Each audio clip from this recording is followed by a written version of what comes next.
Hello, welcome back to the channel. Today we're going to do a real quick how to change the chain and sprockets. Without further ado, let's get straight into it. So let's have a look in this box.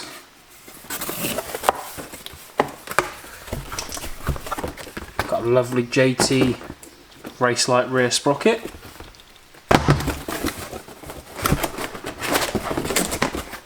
Beautiful DID 520 chain.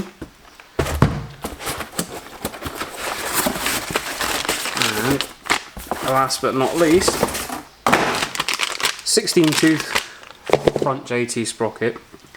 And this is my favourite bit, DID chain cutting and riveting tool. I've had a tool before which was a really cheap and nasty one which was terrible, and I'm really looking forward to using this one. So it comes with a load of instructions, already got my dirty paw prints all over it, and it's just a really nice piece of kit, so looking forward to using that. Let's get on with the job at hand. First job, we need to get the old stuff off. That's sometimes easier said than done. Always start with the front sprocket. The reason will become clear very quickly, because this front sprocket is usually done up really freaking tight. So to get it undone, you want to perhaps put it in gear, or it is already in gear, or use something like broom handle. You can put it through the swinging arm so it stops the wheel turning. You want it strong enough that it's not going to bend or break, but not so strong that you're going to damage the swing arm or the wheel. So you've got that ready.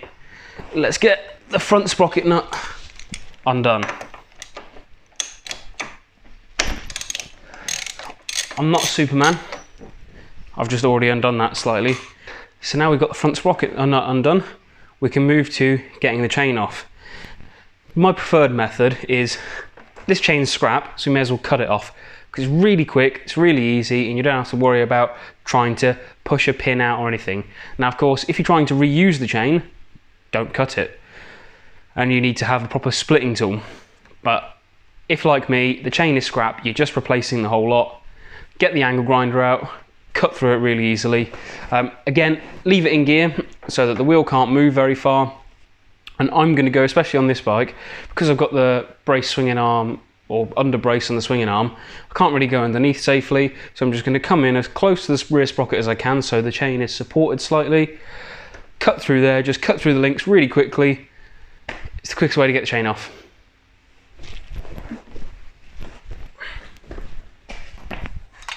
You're going to do this, safety first. And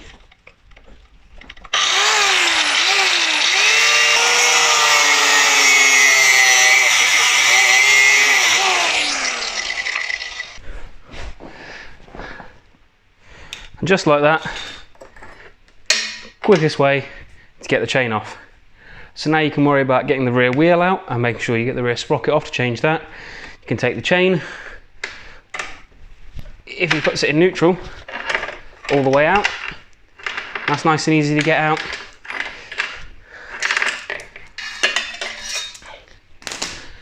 And we can get the front sprocket off and change that. Now, a top tip, not necessarily related to changing chain and sprockets, but anytime you're going to do any work like this, if you're going to be getting the wheel out, if you're getting the front sprocket cover off, you're getting the front sprocket out, use it as a great opportunity to have a good look in there, see if there's any damage, any wear, anything that is untoward, that is being hidden by those components being sat there. It's just a great chance to look over the mechanical condition of your bike and make sure everything's tip-top and nothing's going to catch you out. Another top tip, before you get the wheel out, put something under the wheel that is about the right shape, size to fill that gap. Just means when you put the spindle back in, everything is already pretty close to being lined up before you even start, and you don't have all the problem of holding a wheel and trying to wiggle and get the bearings and the swing arm and the brake caliper lined up. All of that nonsense is out the window. Just wheel the wheel in and it's already there or thereabouts.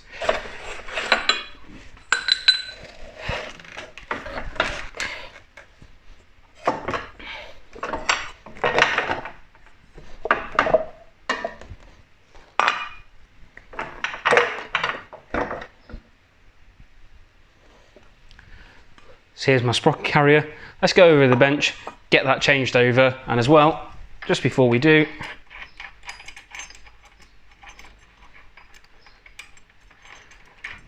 Get this front sprocket nut off and the front sprocket off as well. So by now we're coming down to the last of the easy bits. So you want to go around and make sure you undo, obviously, all of these bolts. Now, if they're too tight and you can't undo them on the bench or wherever you're working, you can put the sprocket in a vise like this. So in a vise and go around to hold it. You could put it back on the bike to not crack it off. It just depends. It's up to you. There's no right or wrong way. And sometimes you don't need to hold them down that hard because they'll come off just holding it on the ground or however. So right, all these should come off nice and easy. Some lovely little washers.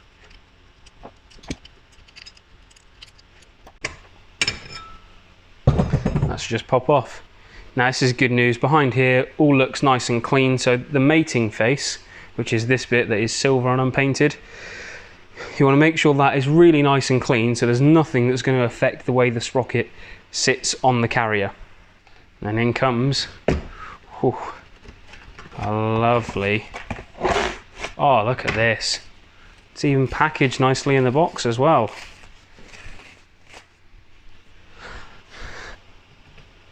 Lovely black aluminium rear sprocket, look at that.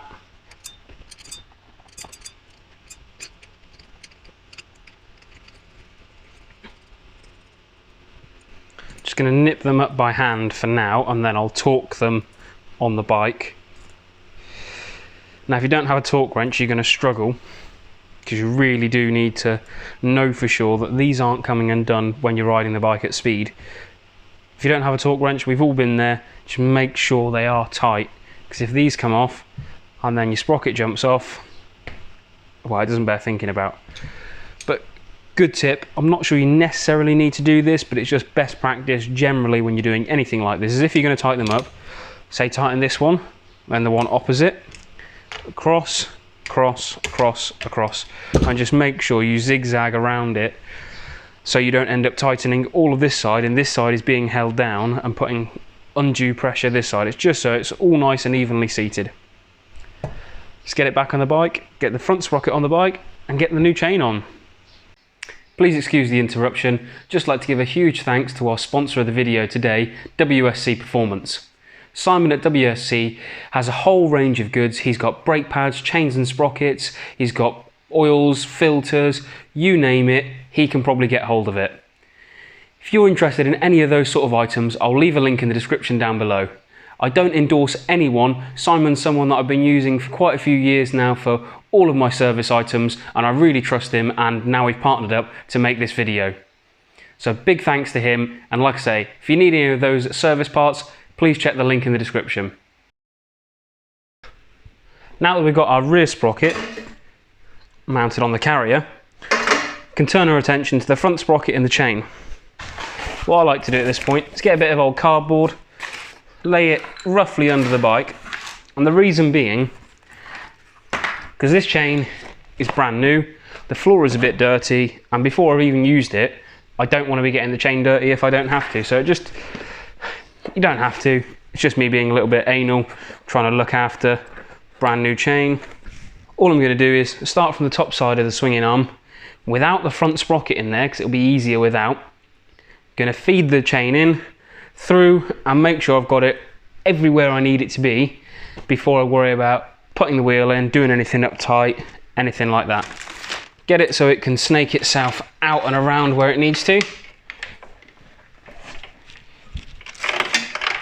Just try to prevent it going on the floor like I just did.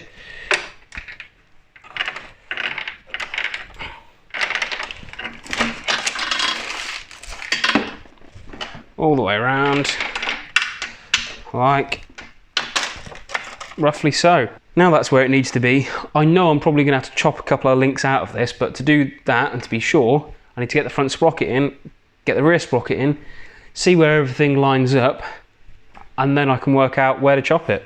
One front sprocket. Best advice is, wherever the writing is, make sure that side faces out. Get your splines lined up, and you should just slip on. There we go. Nice and easy. And the next step, going to put the nut on. Again, probably not super tight because I'm not going to be able to tighten it up without holding the back brake on once the wheel's in or something like that to stop the engine turning around, or me just turning the engine around or the wheels around when I go to do it up. Key thing, so this here, if you can't see, if you can see, so it's a little locking washer. Make sure that goes on. If your bike doesn't have one, don't worry about it. But if it's meant to have one, make sure it is there. Because this works by being in line with the splines. And once it's in, these little Mickey Mouse ears, they fold over to stop the nut turning.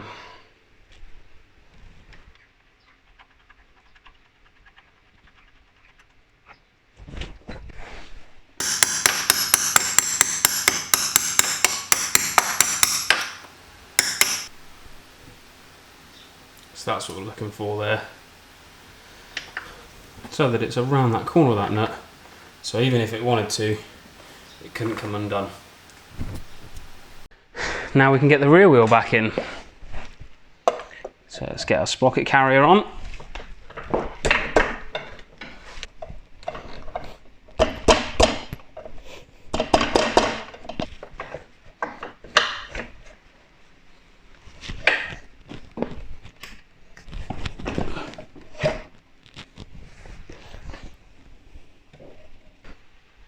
This is where my tip from earlier came in handy. So right now, the block is holding the wheel for me. The spindle goes most of the way through. And the final bit that took barely any effort. We can put the chain around the rear sprocket and see how many links we need to take out of the chain. It's worth me pointing out, at this point, you may not need to do this on your bike. If you've bought chain and sprockets that are dedicated for your bike, you probably won't have to do this. It will just go straight on and you can just go to the riveting section. However, if like me, you've bought a track bike and you're going to be changing gearing, you need the longest length chain that you can get away with without maxing out the adjustment.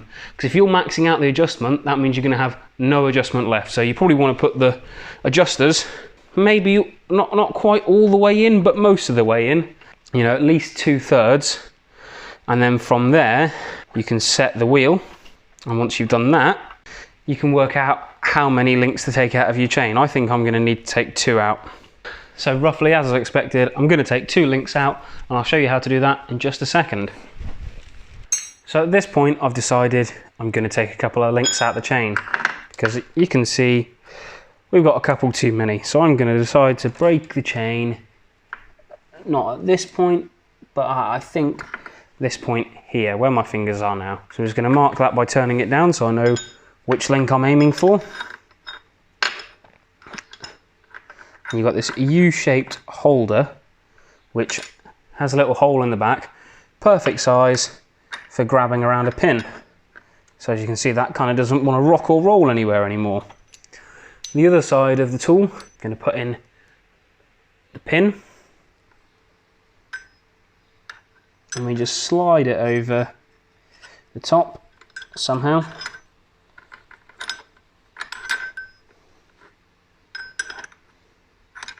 This is a little bit fiddly, so if you've got someone to help you, perfect. If you're unsure about how many links to take out, if you're doing this, just remember, it's always easier to take another link out than it is to put a link back in. Now for this tool I need a 27, or as it turns out, 11/16 of an inch is almost bang on 27mm, so that's perfect. And the 19 for this end, and we're just going to slowly turn. But we'll take a moment, keep checking it, because if it doesn't feel right, it's probably not right. But this seems to be going all right so far. Oops.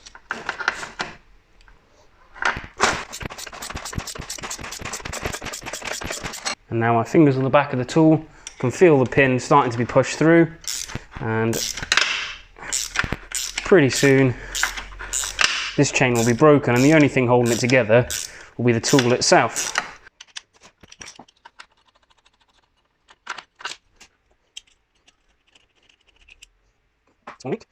Next step, we're going to take our master link, which I've already greased up, and put the O-rings on. Push it through one part of the chain. Get the other half of the chain. Put that in.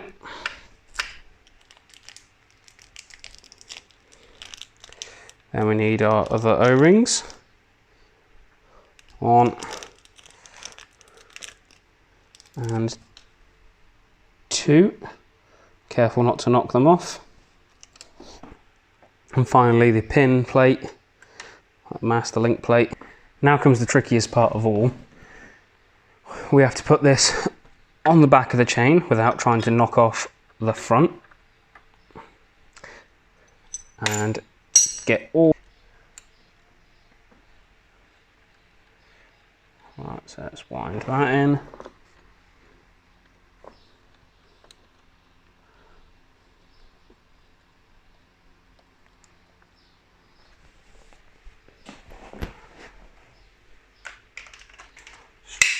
Try and quickly show what is happening here.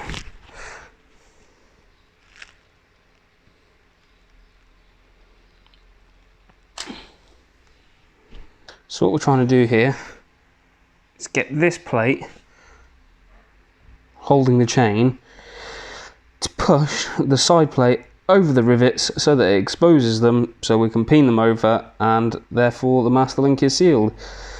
But I was trying to hold all 3 pieces and the chain all together at once. Right, let's see if we can get it done.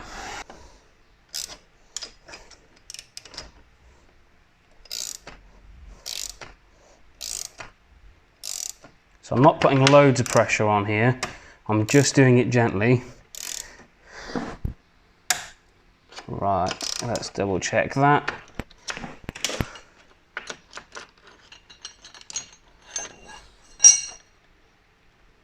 Starting to go on. Don't know if you can see that, so this link's starting to come through. Just need to push on the opposite side a little bit more. So back in for another go. If you rush, your chances of doing the wrong thing greatly increase. Just take it slow, check often.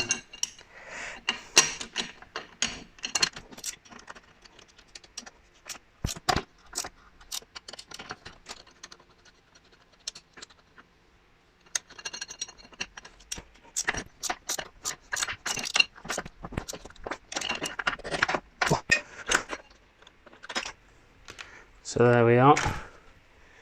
That there is the master link. So now we just need to get and pin over those rivet links. And it's pretty much the same as I said before. Go slowly, check often, because overdoing it can really bugger the chain.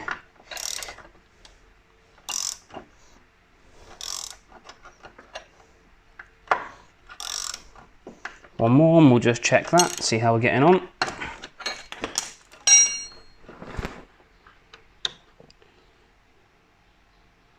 That's looking pretty nice.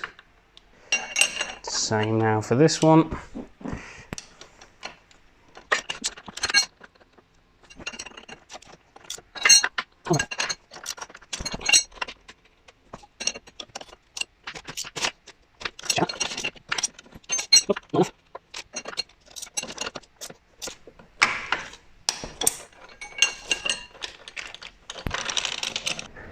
Now that we've got that link riveted up, we can move on to torquing everything up. So as I said before, let's put it in gear so we can't go anywhere, and got my torque wrench set right.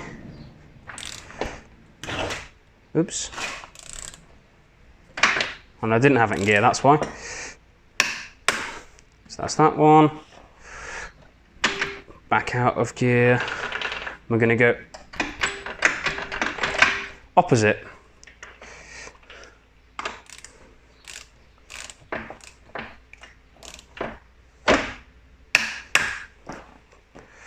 Two, three. Go to this one. Just check if I don't know this one. Now place. No, that's been done. begin. And just go around and make sure. So I think one more. That one. Yep.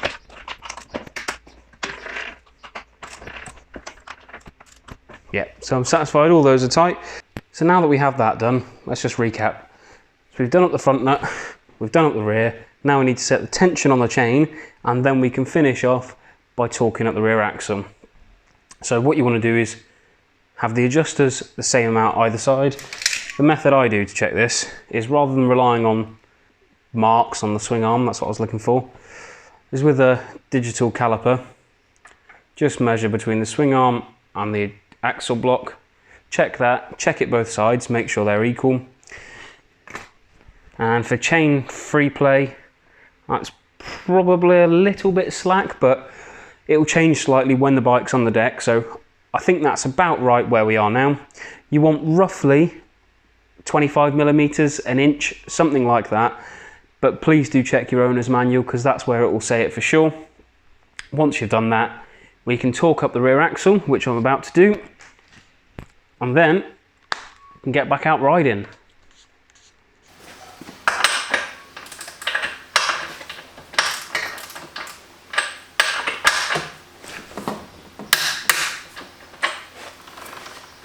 I hope you enjoyed the video, and I hope you've learned something and you're ready to tackle your chain and sprockets. If you feel like we missed anything out, any tips, tricks, any of the workarounds that you've got, please let us know down below. I really love hearing about how you get around problems, because after all, there isn't necessarily a right or wrong way to fix every single detail. Thank you very much for watching. Ride safe.